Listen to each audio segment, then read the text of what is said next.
Assalamualaikum. Hello everyone. Hope you all are doing well. So today I'm here with another topic of economics. Firstly, let's recall the overview of economics. Okay. Economics is the social science that is concerned with production, distribution, and consumption of goods and services. And you all know that goods and services are all those things which we can utilize to fulfill our basic needs. Alright, so today I'm here with the main topic, laws of return. आज के topic में हम देखेंगे कि laws of return क्या होता है, laws of return कहाँ पर यूज़ होता है, कौन कौन से लॉज ऑफ रिटर्न होते हैं और हम उसको कैसे ये टर्म इकोनॉमिक्स में हम यूज़ करते हैं. ऑलराइट, सो जब भी हम लॉज ऑफ रिटर्न की बात करेंगे तो सबसे पहले हम देखेंगे किस चीज़ का लॉज ऑफ रिटर्न. ठीक है, हम इस चीज़ की बात किस चीज़ में करेंगे. सो फर्स्ट हम देखेंगे कि प्रोडक्शन. ठीक है, हम कोई भी चीज़ प्रोड्यूस कर रहे हैं तो हम उस पर देखेंगे कि क्या इफ़ेक्ट आ रहा है प्रोडक्शन पे, और फिर हम देखेंगे कि लॉज ऑफ रिटर्न पे क्या इफ़ेक्ट पड़ा है, इंक्रीज़ हो रहे हैं, डिक्रीज़ हो रहे हैं, कांस्टेंट रह रहे हैं. ऑलराइट, सो अच्छा जी, according to the topic laws of return, तो जब भी हम लॉज ऑफ रिटर्न की बात कर रहे हैं तो डेफिनेटली हम इसका देखने के लिए कि इसका क्या इफ़ेक्ट पड़ रहा है तो हम सबसे पहले देखेंगे प्रोडक्शन का. ठीक है, जब हम कोई भी चीज़ प्रोड्यूस कर रहे हैं, किसी भी चीज़ की प्रोडक्शन हो रही है तो उसके बाद ही हम उसका इफ़ेक्ट देख सकते हैं. ठीक है, किस हिसाब से लॉज ऑफ रिटर्न इफ़ेक्टिव होते हैं प्रोडक्शन के लिए. ठीक है, सबसे पहले हम देख लेते हैं प्रोडक्शन का एक लिटिल सा ओवरव्यू देख लेते हैं.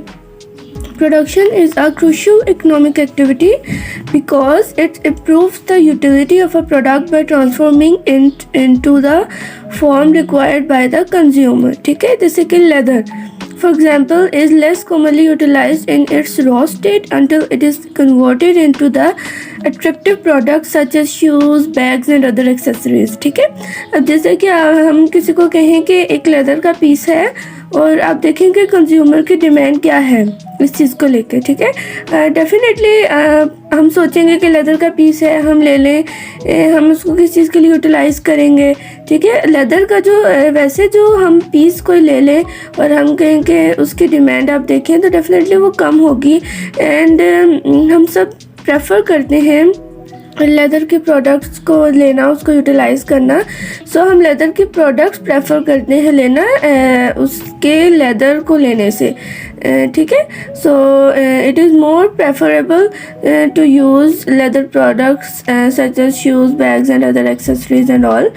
To an economist, production refers to any process that transforms one or more commodities into another. Alright, the link between a firm's output and inputs in production function. Production refers to the transformation of inputs and outputs. The rate at which output changes when all inputs are adjusted simultaneously is referred to as returns to scale. Returns to scale is a metric that evaluates the change in productivity after increasing all production inputs over time. ठीक है, अब हम देखेंगे कि production के increase और decrease inputs की वजह से हम देखेंगे क्या चेंज आता है प्रोडक्टिविटी में, उसकी प्रोडक्शन में कैसे चेंज आता है और हम कैसे एवेलुएट करते हैं रिटर्न्स ऑफ स्केल को. ऑलराइट, सो अब हम देखते हैं कि the laws of return to scale in the production function. Alright, so changes in output when all factors change in the same proportion are referred to as the law of return to scale. This law applies only in the long run when no factor is fixed and all factors are increased in the same proportion to boost production. Alright, कौन कौन से किस किस तरह के laws of production होते हैं. The first one हम उसको consider करते हैं law of increasing return, second one law of constant return and the third one is law of decreasing return. Law of decreasing return भी हम कहते हैं और इसको हम एक टर्म लेते हैं लॉ ऑफ डायमेंशनिंग रिटर्न. ठीक है, यहाँ पे मैंने लॉ ऑफ डिक्रीजिंग रिटर्न लिया है ताकि आप लोग सबको बेटर अंडरस्टैंडिंग हो सके और आप लोग डिफरेंस कर सकें इस चीज़ का. Alright, so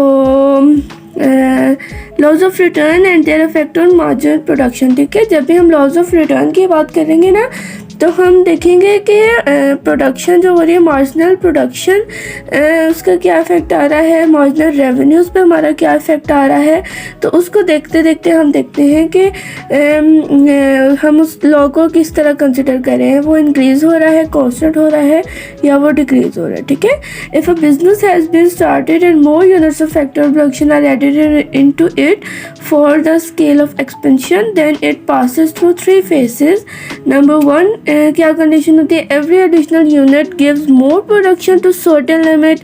It means marginal production increases gradually. ठीक है, हम इसको टर्म कर देते हैं लॉज ऑफ इंक्रीजिंग रिटर्न। ठीक है, सेकेंड क्या कंडीशन अगर होगी, every additional unit gives production which is equal to that of first unit, it means marginal production remains constant, law of constant return. ठीक है, हम इसको कहते हैं लॉज ऑफ कांस्टेंट रिटर्न होगा। थर्ड क्या है, every additional unit gives production which is less than that of first unit, it means marginal production decreases. जब डिक्रीज हो रही है हमारी मार्जिनल प्रोडक्शन, तो हम उसको टर्म कर देते हैं कि ये लॉ ऑफ डिक्रीजिंग रिटर्न यहाँ पर हो रहा है, अप्लाई हो रहा है। ऑल राइट, सो अब हम देखते हैं वन बाय वन। अब हम इन सब लॉज को डिटेल देख लेते हैं ताकि आप लोगों को पता चल जाए कि कैसे प्रोडक्शन के ऊपर इफ़ेक्ट आता है, मार्जिनल प्रोडक्शन की वजह से मार्जिनल रेवेन्यूज़ के ऊपर क्या इफ़ेक्ट आ रहा है, हम कौन कौन से फैक्टर्स को चेंज करेंगे, कौन से फैक्टर्स को नहीं चेंज करेंगे, और कैसे कैसे उनके ऊपर इफ़ेक्ट आएगा। ठीक है, वन बाय वन हम इनको डिटेल देख लेते हैं। Number one is law of increasing return. All right, if marginal production increases due to increase in the units of variable factor of production in any business, all right, then this business obey the law of increasing return। और economist ने एक proper definition दी थी law of increasing return की, वो क्या थी, in any production process, if the marginal productivity of variable factor when it is combined with the fixed factor is increasing, then this situation leads to the law of increasing return। अब वो कह रहे हैं कि आपने जो marginal productivity आपने उसका इफेक्ट देखने के लिए एक वेरिएबल फैक्टर होगा, दूसरा फिक्स्ड फैक्टर होगा, और फिर हम देखेंगे कि उसके हिसाब से किस चीज़ की इंक्रीज़ हो रहा है, कौन सी चीज़ डिक्रीज़ हो रही है। इंक्रीजिंग रिटर्न में तो definitely all factors increasing with the time. ठीक है, हम इसमें देखते हैं तो ये वाला जो लॉ है वो कौन सा ओबे कर रहा है, लॉ ऑफ इंक्रीजिंग रिटर्न। ठीक है, ये एक प्रॉपर डेफिनेशन देती है इकोनॉमिस्ट ने। अब नेक्स्ट हम इसके देख लेते हैं ग्राफिकल रिप्रेजेंटेशन देख लेते हैं।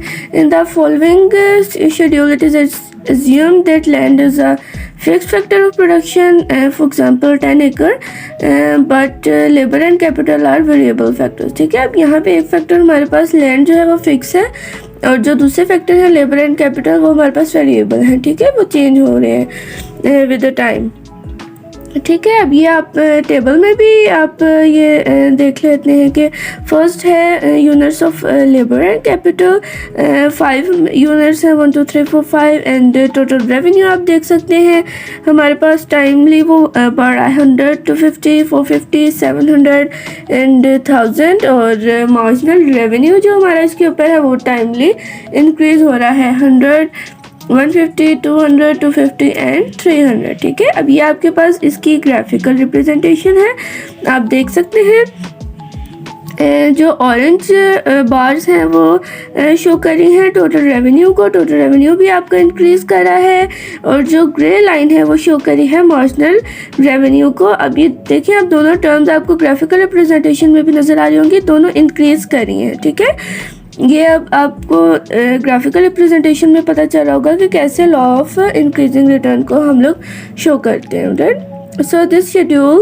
explains that as we increase the unit of labor and capital, the marginal production increases gradually and the production increases more than that before at every unit। ठीक है, this curve has been drawn by joining the intersection of points of labor and capital and marginal revenues। Alright, so this is a positively sloped curve, and thus it is a curve of increasing returns and indicates that as we put more units of labor and capital in a business, marginal productivity increases gradually।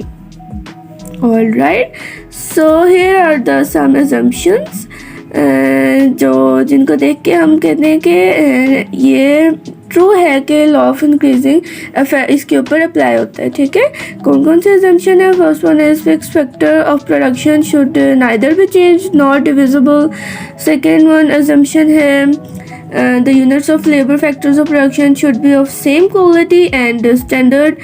Third one is the unit of variable factors should be available as needed. Number 4 is methods of production should not be changed, ठीक है। अब हम देख लेते हैं कि application of the law of increasing return कैसे होती है, कहाँ पर होती है, ठीक है। This law mostly applies in industrial sector because this sector is handled by human being instead of nature and a man can handle his business under the law of increasing returns due to his experience, intelligence and competence for a long time. इसका मतलब है कि हमारे पास ये इसकी application वहाँ हो सकती है जहाँ पे हम किसी चीज़ की प्रोडक्शन करें, ठीक है। जहाँ ह्यूमन बीइंग्स ही जो है उस चीज़ को प्रोड्यूस कर रहे हैं, उस चीज़ को बना रहे हैं, उस चीज़ को मार्केट में ला रहे हैं और उसमें उन सबका एक्सपीरियंस यूज़ हो रहा है, intelligence and competence for a long time, ठीक है। But this law is not always applicable in the industrial sector when business is extended and optimal level of production is attained, the marginal production begins to decrease. So after this level, this law will not be applicable on this. So somehow it is not applicable in always in the industrial sector. All right. Here is the second law of constant return. If the marginal production remains constant when we put more units in business, then constant return to scale is applicable on business. All right. So इसकी भी हम definition देख लेते हैं. In any production process, if the marginal productivity of variable factors when combined with fixed factor remains constant, then this situation is called law of constant return. Alright, so हम इस law के भी अब जब इसमें हम देखते हैं कि कौन से फैक्टर्स जो हैं वो वेरिएबल हैं, कौन से फिक्स्ड हैं और इनका क्या इफेक्ट आ रहा है मार्जिनल रेवेन्यूज़ पे। So in the following schedule, it is assumed the land is a fixed factor production and others are variable, ठीक है। Units of labour and capital, total revenue हमारे पास है 300, 600, 900 एंड मार्जिनल रेवेन्यू जो है वो हमारे पास अब उसकी जो वैल्यूज़ है ना वो कांस्टेंट है, सब में 300 है। अब इसकी ग्राफिकल रिप्रेजेंटेशन आप देख रहे होंगे। इसमें जो फर्स्ट ऊपर जो ग्राफ बना हुआ है, चार्ट बना हुआ है, उसमें आप देखें कि जो हमारे पास टोटल रेवेन्यू है वो 3 पॉइंट्स, फर्स्ट वो 300 पॉइंट पे वो लाई कर रहा है, सेकंड उसका पॉइंट है 600 and the third one is 900। Alright, और मार्जिनल रेवेन्यू वो सबका कांस्टेंट है, वो एक पॉइंट पे जाके मर्ज हो रहे हैं 300 पे, ठीक है। मार्जिनल रेवेन्यू सबका सेम है, सब यूनिट्स का। सो यहाँ पे जो सेकंड ग्राफ है उसमें आप देख सकते हैं जो मार्जिनल रेवेन्यू ये वाला जो है उसकी कंडीशन सही है कि वो स्ट्रेट लाइन होती है, ठीक है। कांस्टेंट लॉ ऑफ रिटर्न में हम लोग मार्जिनल रेवेन्यू को हम शो करते हैं with a straight line because it is constant, marginal revenue is constant here. Alright, so in this schedule we take 3 units of labor and capital one by one, but the marginal productivity of each unit is equal to the other law of constant return to scale is applicable on this business. This is the curve of law of constant return and explains that if we put more units of labor and capital into business there will be no change in marginal productivity, ठीक है, वो constant ही रहेगी marginal productivity, ठीक है। अब हम इसकी application देख लेते हैं लॉ ऑफ कांस्टेंट रिटर्न की। This law is applicable on those industries which are equally affected by nature and human efforts, ठीक है। जैसे कि वूल इंडस्ट्री है, wool is obtained from sheep which are affected by nature. On the other hand, man prepares blankets, shawls and other things with wool by his own skill, ठीक है। both forces compete each other and there is a balance between them, hence marginal production remains the same. It must be kept in mind that such industries do not always remain under the constant return to scale. Ultimately these become under the law of decreasing return. All right, right है the third law of decreasing return हम लेते हैं when in any business one factor of production land is assumed to be fixed and we put more units of capital and labor on it, then to a certain limit every additional unit gives less productivity than the first unit. This situation is called decreasing return to scale. और इसकी definition हम देख लेते हैं. In any production process if the marginal productivity of variable factors when combined with fixed factor is decreasing, then this situation leads to the decreasing return and is called the law of decreasing return. This law is applicable when after optimal level the law of constant return becomes ineffective. ठीक है, यहाँ पे हमारे पास जो marginal revenues जो होते हैं वो टाइमली डिक्रीज करते रहते हैं. ठीक है, अब हम इसकी ग्राफिकल रिप्रेजेंटेशन भी देख लेंगे, आप लोगों को ज़्यादा क्लियर हो जाएगा. In the following schedule it is assumed the land is a fixed factor of production and labour and capital variable.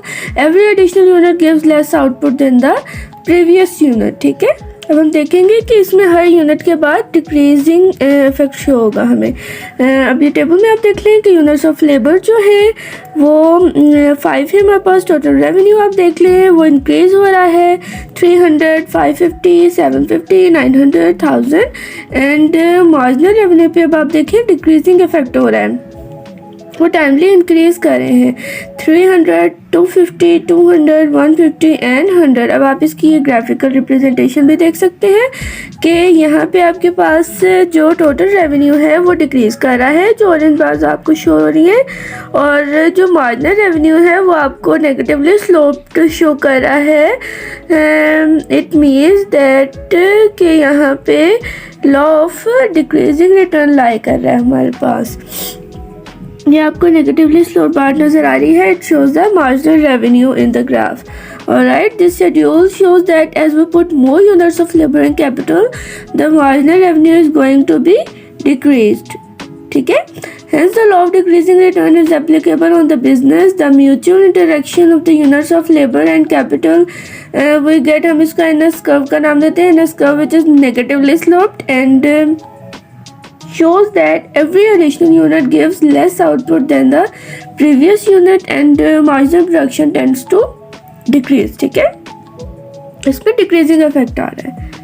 ठीक हो गया, इसकी हम assumptions हम देख लेते हैं इस लॉ की. No change should occur in the fix factor of production. There should be no change in the means of production. The units of variable factors should be homogeneous and the level of optimal combination of factors of production should reach at an end. ठीक हो गया, ये कुछ assumptions थी जो हम इस law में देखते हैं. एंड अब हम देख लेते हैं application of the law of decreasing return. कहाँ पे ये एप्लीकेबल होता है?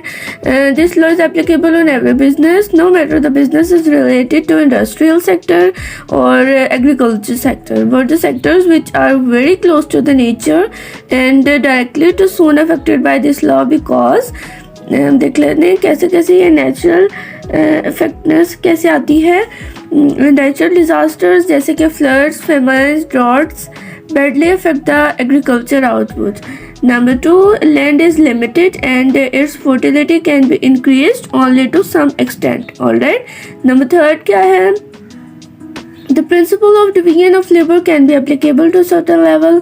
When the business expands, expenditure also expands and output decreases. ठीक है, और in agriculture sector outdated instruments are used and additional units give less output. ठीक है, ये हमने कुछ applications देख ली हैं law of decreasing return की.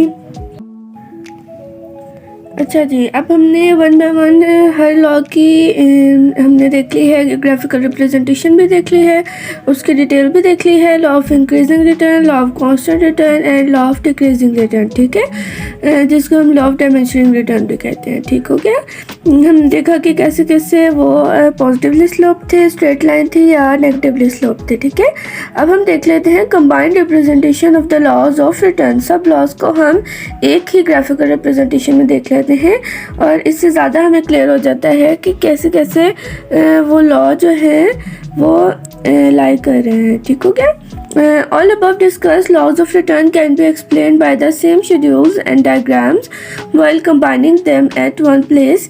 Initially, when a business is started and we put the unit of labor and capital at the same time, the production process and under the law of increasing return. After an optimal limit, every additional unit gives the same output. Here, law of constant return is applicable when after a certain level output starts decreasing.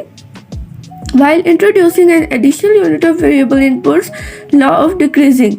ठीक हो गया? While introducing an additional unit of variable inputs, law of decreasing return is applicable. ठीक है, अब हम इसके representation देख लेते हैं. अभी आपके पास टेबल बना हुआ है जिसमें हमने शो किया है units of labour and capital. आपके पास 10 यूनिट्स हैं.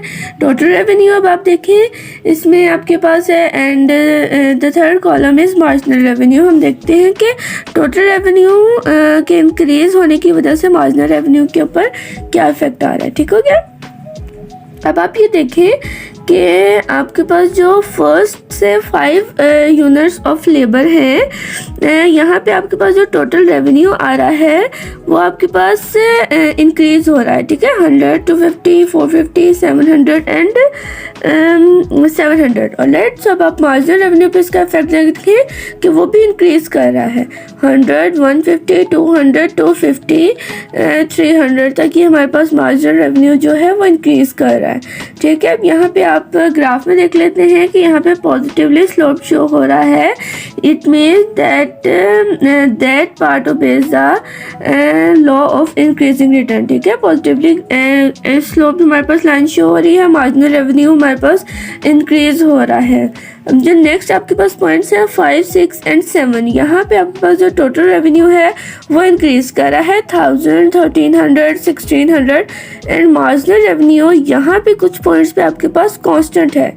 ठीक है, वो इंक्रीज डिक्रीज नहीं हो रहा, वो सेम ही है सब में 300, 300, 300. ठीक है, अब आप ग्राफ में देख लें कि आपके पास जो अब लाइन है इंक्रीजिंग इफेक्ट के बाद वो आपके पास स्ट्रेट लाइन शो हो रही है. ठीक है, it shows the law of constant return. ठीक हो गया?